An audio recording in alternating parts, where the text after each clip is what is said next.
Well, everyone, it's another happy day. We get to talk about another gaming console, and this time around, it is one of the last PSPs that were ever made. Of course, we had the PSP Street and the PlayStation Vita, but the Vita was a totally different console in my opinion. The PSP Go is one of those consoles that I genuinely do think was ahead of its time. This was a very solid console. It had a lot of problems that I really didn't like, but I think when you look at this console and you look at a lot of newer things that have been coming out, like the Xbox Series S and the PlayStation 5 digital version, we kind of see gaming developers and gaming manufacturers remove certain things or kind of making more minimalistic versions of their consoles from before. And we even see this with phones. Phones remove micro SD card slots and headphone jacks and all these crazy things. And I think PlayStation is a very good image of this, because when the PSP Go came out, first of all, before this, every single PlayStation P, and I think every single PlayStation console for the most part, had a disc slot. Some way you can go ahead and import your disc and play the games from there. Unfortunately, with the PSP Go, there was no UMD slot. There was no way to go ahead and import your older games that you had on a hard disk, like a physical disk that you had, into this console. And that was one of the biggest problems with this console, in my opinion. I think that in and of itself was the issue. Funny enough though, that doesn't stop resellers of, increasing the value of these things like crazy. There is so much demand for these things still. I think when these things came out, they were fairly, good price. I think they have maintained, I bought this thing 2 years ago. I've been trying to buy one for 4 years and they've stayed the same price. They're like $90, sometimes $100. And it's crazy. These things are really good collector value. These things are really good collector's items. And it's funny because a majority of the time you would think that a console that kind of had a bad reputation wouldn't sell so well, but that ends up being not the case. We see the same thing with the Wii U. Those things were pretty much hated at the time, kind of just like the PSP Go, but they're hated, so not that many people buy them. But slowly later on, there's just not that many in your circulation, so there's less to sell, so the price goes up. So it's kind of just like cause and demand, or supply and demand, whatever. Now, looking at the PSP Go, this console, like I mentioned, is a very interesting console. On the front, you have this standard display, and when you looked at the previous PlayStation Ps and you look at the PSP Go, you can definitely tell they look kind of the same but kind of different. This specific console, obviously the display on the front, but you were able to go ahead and kind of slide this thing above, kind of, slide it up in a way, and then you had the D-pad, and then you had, the triangle X buttons, all those things, and that was pretty much the PSP Go. I like this, I think it looks great. It looks very futuristic. When I look at this console and I look at a PSP or I look at a PlayStation Vita, this console looks to me like it's the best PlayStation P Sony has ever made. Any portable console Sony's ever made, I think this one looks the best. It looks very futuristic, and I'm actually a fan of that, sliding technology. I actually do like that. Unfortunately, with that sliding technology came the lack of the UMD slot. So what the UMD slot was the place you can put your games in, and it's just the standard CD slot that this thing had. And this thing removed it, which is kind of a bummer. But like I mentioned, this day and age, people are removing everything from every device. We're just gonna end up just having screens with not even charging ports and all that stuff. This thing has a charging port, has the headphone jack. Unfortunately, no UMD slot. And the biggest problem with this is this thing came out in 2009. So this thing was still the PSP 3000 came out in 2008. The PSP 2000 came out in 2007. So it wasn't like this thing had no games out for it or was the first of its kind. There were so many PlayStation P games that were out for this thing already that it pretty much made it, a kind of its own console in a way. It wasn't a successor to the PSP 3000. It was instead of buying the 3000, you can buy the Go, but you can also only buy all your games on their market, on their online store. And I think that's actually a very smart thing. They kind of did this before a lot of other even actual game developers for phones even did. So they kind of were ahead of their time, like I stated, but they didn't give us the option of having both. And that was what the problem was.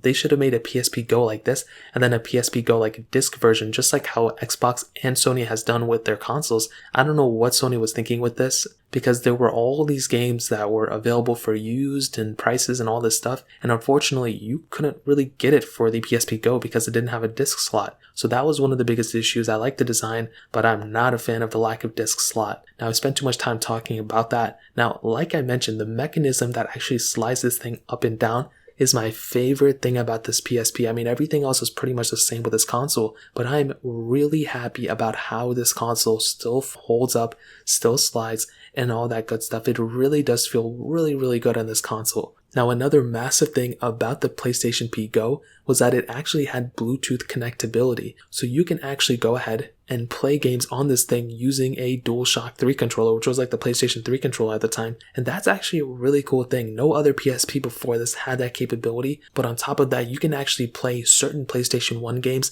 full screen using this thing, or the cradle, I guess it had, which I think is kind of funny to say. But the good thing was, and one thing I'll give credit to, PSP or Sony for doing, was that they did put in 16 gigs of memory on this thing, which is actually quite a bit of memory, but you can also expand this memory with, the memory stick micro, whatever it was called. So I think their other memory card was called something else.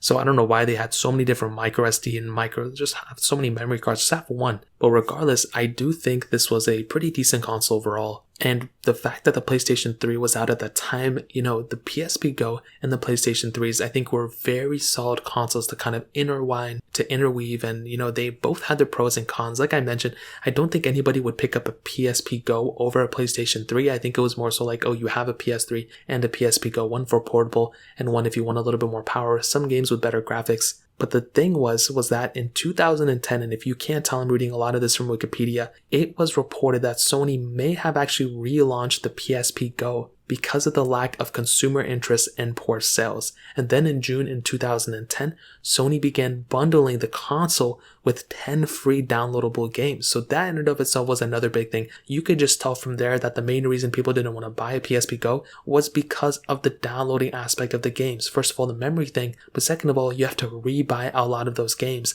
So the fact that Sony pushed out, hey, if you buy this console, we're going to get you free games too, that was another really big, improvement I think that Sony did. But ultimately in 2011, not even 2 years after this, PSP Go was officially announced and released, Sony actually went ahead and discontinued the PSP Go outside of North America. So pretty much at that time, that's when the PS Vita came out for the most part, and Sony wanted to go ahead and focus on that. No blame on that. The PS Vita is a great console too, but that was just kind of the saddest thing about the PSP Go. And then eventually a little bit after, Sony released the PSP Street, which I think I've already made a video about, or at least I have it.